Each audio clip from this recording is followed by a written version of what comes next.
갑작스럽게 유출된 어벤져스 4편의 컨셉트 아트에 대해서 좀 더 자세하게 알아보겠습니다. 우선 마블과 관련된 소식을 접해오시던 분들은 보통 영화의 예고편이 공개되기 전에 촬영지의 사진이나 영상 혹은 컨셉트 아트가 먼저 나온다는 것을 아실 텐데요. 보통 이러한 영상이나 사진은 공식적인 SNS나 행사 자리에서 공개되어 왔었습니다. 예를 들어 2017년에 샌디에이고 코믹콘에서는 캡틴 마블의 컨셉트 아트를 보여주며 1990년대를 배경으로 하고 있고 크리 종족과의 전투를 다룰 것이다 는 내용적인 측면도 공개되었었는데요. 어벤져스 4편의 경우 앤트맨과 와스프 그리고 캡틴 마블의 단독 영화 이후의 영화이고 어벤져스 4편의 내용 스포일러가 다른 두 영화의 스포일러가 될 수도 있기 때문에 배우들도 관계자들도 말을 아끼는 상황입니다. 그런데 이 시점에서 스페인의 블로그인 히어로X에서 최초로 어벤져스 4편의 컨셉트 아트를 공개한 것인데요. 이 새로운 컨셉트 아트는 크게 어벤져스 3편 인피니티 워의 외형적인 면을 그대로 갖고 가는 캐릭터와 달라진 캐릭터들로 나눠집니다. 먼저 그대로 가는 캐릭터들은 토르, 네뷸라, 아이언맨, 로켓, 앤트맨으로 보이는데요. 특히나 네뷸라나 로켓은 착용하고 있는 옷마저도 인피니티 워 때와 비슷해서 눈에 띄는 업그레이드는 확인할 수 없었습니다. 토르의 경우에도 스톤브레이커를 들고 있는 모습 그리고 인피니티 워 때 갑옷도 동일한데요. 그나마 업그레이드를 기대할 수 있는 요소라면 스파이더맨 홈커밍에서 언급된 토르의 마법의 벨트 메긴기 요르드 정도입니다. 이 부분에 대해서는 뒤에서 조금 더 설명하기로 하고 토니의 경우에도 인피니티 워에서 착용했던 아이언맨 수트 마크 50과 동일해 보이는데요. 이미지가 좋아지긴 하지만 쇄골 부분에서 나노수트용 아크리에이터로 떨어지는 가슴 부분의 디자인과 배 쪽의 세부 디자인이 인피니티 워 때와 똑같은 것을 확인할 수 있습니다. 물론 이번 영화에서 나노 입자를 활용한 망치나 캐논 그리고 날개 등을 보여준 것처럼 나노 입자만 충분하다면 새로운 무기는 얼마든지 보여줄 수 있기 때문에 굳이 수트 자체의 업그레이드가 없어도 될 것 같다는 생각이 듭니다. 앤트맨의 경우에는 앤트맨과 와스프에서 착용하게 될 새로운 수트를 그대로 입고 있는 것을 확인할 수 있는데요. 앤트맨은 있는데 와스프가 없는 점은 마음에 걸리긴 하지만 어벤져스 4편 촬영 현장에 있었던 자선행사 홍보 영상에서는 와스프가 있었기 때문에 아예 등장하지 않을 것 같지는 않습니다. 다음은 외형적으로 달라 보이는 캐릭터들입니다. 우선 아직 개봉도 하지 않은 캡틴 마블의 경우에는 촬영장 사진에서 확인할 수 있었던 초록색 수트가 아닌 컨셉트 아트에서 확인할 수 있는 붉은색과 파란색 조합의 수트를 입고 있는데요.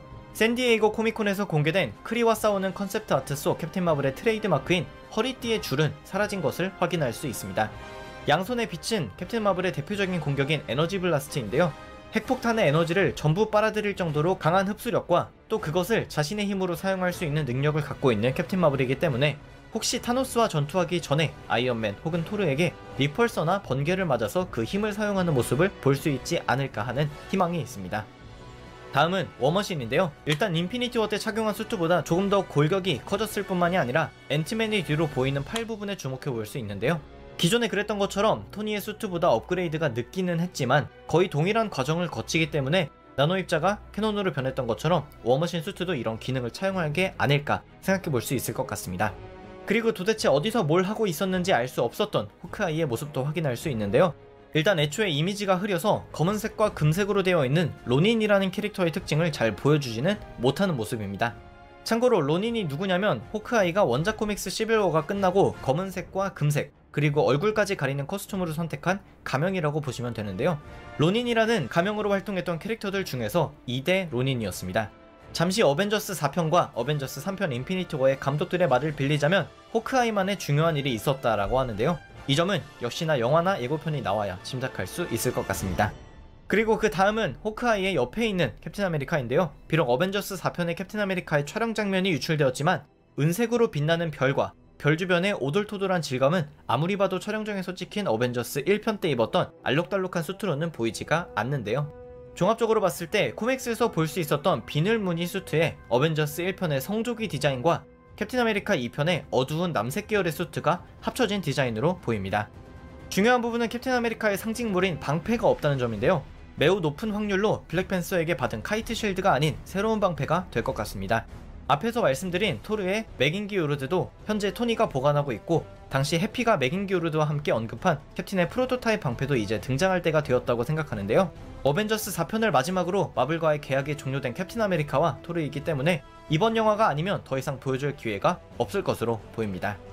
다음은 블랙 위도우입니다. 블랙 위도우는 의상은 시빌워나 아이언맨 2편 때와 유사한데요. 영화에서는 한 번도 한 적이 없는 묶은 머리를 하고 있다는 특징 이외에는 어떠한 무기도 확인할 수가 없는 상황입니다. 다행스럽게도 어벤져스 4편 이후에 단독 영화가 있기 때문에 앞으로 새로운 무기나 액션을 보여줄 기회는 많을 것으로 보입니다. 그리고 마지막은 대망의 헐크입니다. 헐크야말로 이 컨셉 아트 속 모든 인물들 중에서 가장 다른 점이 돋보인다고 할 수 있는데요. 많은 가설들 중에서 프로페서 헐크의 컨셉을 차용한 것이 아니냐 하는 주장이 가장 설득력이 있어 보입니다.